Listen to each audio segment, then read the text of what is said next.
വിശുദ്ധ മരിയ ഫൗസ്തീനായുടെ യേശു ദർശനങ്ങൾ.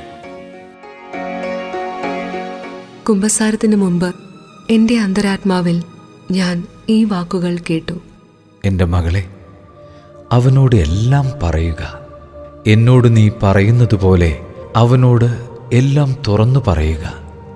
നീ ഒന്നും ഭയപ്പെടേണ്ട.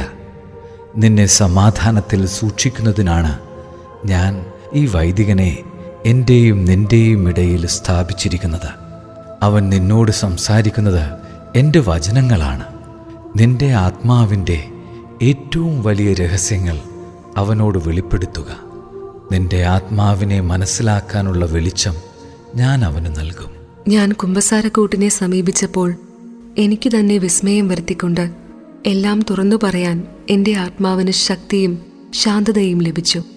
അദ്ദേഹത്തിൻ്റെ മറുപടി എൻ്റെ ആത്മാവിന് വളരെ സമാധാനം നൽകി.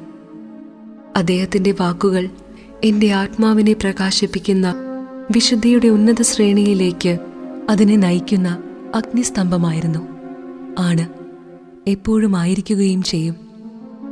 ഫാദർ ആൻഡ്രാഷിൽ നിന്ന് ലഭിച്ച നിർദ്ദേശങ്ങൾ ഈ നോട്ട് പുസ്തകത്തിലെ മറ്റൊരു പേജിൽ ഞാൻ കുറിച്ചു വച്ചിട്ടുണ്ട്. എൻ്റെ കുമ്പസാരം കഴിഞ്ഞപ്പോൾ എൻ്റെ ആത്മാവ് കർത്താവിൽ നിർലീനമായി. 3 മണിക്കൂർ ഞാനിരുന്നു പ്രാർത്ഥിച്ചു. എന്നാൽ കുറച്ച് നിമിഷങ്ങളായേ എനിക്കത് തോന്നിയുള്ളൂ. അന്നു മുതൽ എൻ്റെ ആത്മാവിൽ പ്രവർത്തിക്കുന്ന കൃപയ്ക്ക് ഞാൻ തടസ്സം നിന്നിട്ടില്ല. ഞാൻ എന്തുകൊണ്ടാണ് യേശുവുമായി ഗാഢബന്ധത്തിലായിരിക്കാൻ ഭയപ്പെട്ടിരുന്നതെന്ന് അവിടുന്ന് അറിഞ്ഞിരുന്നു. അതിനാൽ അവിടത്തേക്ക് ഒട്ടും വിഷമം തോന്നിയില്ല. എനിക്ക് അനുഭവപ്പെട്ടതെല്ലാം മായാദർശനമായിരുന്നില്ല, മറിച്ച് ദൈവകൃപയായിരുന്നുവെന്ന് ആ വൈദികൻ എനിക്ക് ഉറപ്പു തന്ന നിമിഷം മുതൽ എല്ലാ കാര്യത്തിലും ഞാൻ ദൈവത്തോട് വിശ്വസ്തത പുലർത്താൻ ശ്രമിച്ചു. ആത്മാവിലെ ദൈവിക പ്രവൃത്തികളുടെ യഥാർത്ഥമായ ആഴം മനസ്സിലാക്കാൻ സാധിക്കുന്ന വളരെ കുറച്ച് വൈദികരേ ഉള്ളൂ. അന്നു മുതൽ പറക്കാൻ എൻ്റെ ചിറകുകൾക്ക് സ്വാതന്ത്ര്യം ലഭിച്ചു. ഞാൻ സൂര്യൻ്റെ ജ്വാലയിലേക്ക് പറന്നുയരാൻ തീവ്രമായി ആഗ്രഹിച്ചു. നിത്യമായി അവനിൽ വിലയം പ്രാപിക്കുന്നതുവരെ എൻ്റെ പ്രയാണത്തിന് അവസാനമുണ്ടാവുകയില്ല.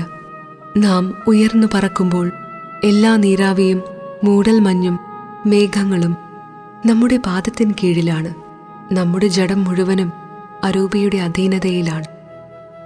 ഓ ഈശോയെ, അമർത്യമായ ആത്മാക്കളുടെ രക്ഷയ്ക്കായി ഞാൻ ദാഹിക്കുന്നു. ആർക്കും സംശയം തോന്നാത്ത ബലിയിലാണ് എൻ്റെ ഹൃദയത്തിന് സംതൃപ്തി ലഭിക്കുന്നത്. അറിയപ്പെടാതെ ദൈവസ്നേഹത്തിൻ്റെ വിശുദ്ധ ജ്വാലയിൽ ഞാൻ കത്തിച്ചാമ്പലാകട്ടെ. ദൈവസാന്നിധ്യം എൻ്റെ ബലി പൂർണ്ണവും നിർമ്മലവുമാകാൻ സഹായിക്കും.